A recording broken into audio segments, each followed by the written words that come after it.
Kurban Allah için ihlası yapılırsa kurbandır.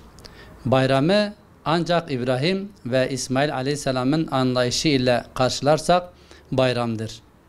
Şunu belirtmek gerekir ki kurban kesmek için zengin olmayı gerektirmiyor. Fedakarca düşünenler ile bugünlere ulaştık elhamdülillah. Tabii ki hedeflerimizi gerçekleştirmek, projelerimizi uygulamak için zengin gönüllere ihtiyacımız var. Her zaman olduğu gibi cömert, hayırsever ve zengin gönüllerin sevinç ve umut dağıtacağını biliyoruz. Bu bayramda da yetim, öksüz ve mağdur sofralara hayırseverlerimizle beraber el ele vererek misafir olabiliriz inşallah.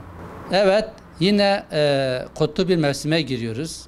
Kurban Bayramı'nın heyecanı şimdiden sarmış bizleri.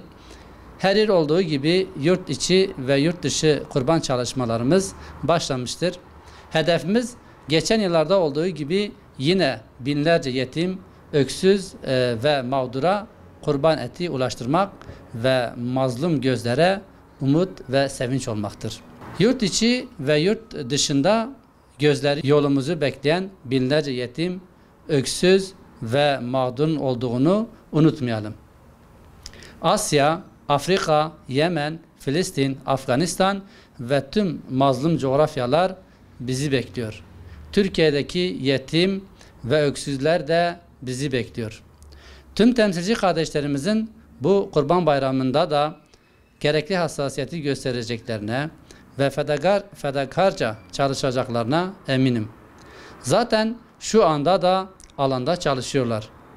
Rabbim kısmet ederse bu Kurban Bayramı'nda da yetim, öksüz ve mağdurları hep beraber sevindireceğiz inşallah. Kurban bedellerimiz ise şu şekildedir. Türkiye'de büyükbaş kurban bedeli 5250 TL'dir. Yurt dışı kurban fiyatlarımız ise Yemen 150 avro, Filistin 300 avro, Afganistan 150 avro, Afrika 100 avro ve Asya 150 avrodur. Şimdiden hayırseverlerimize teşekkür ediyorum. Allah hayırlarını kabul etsin.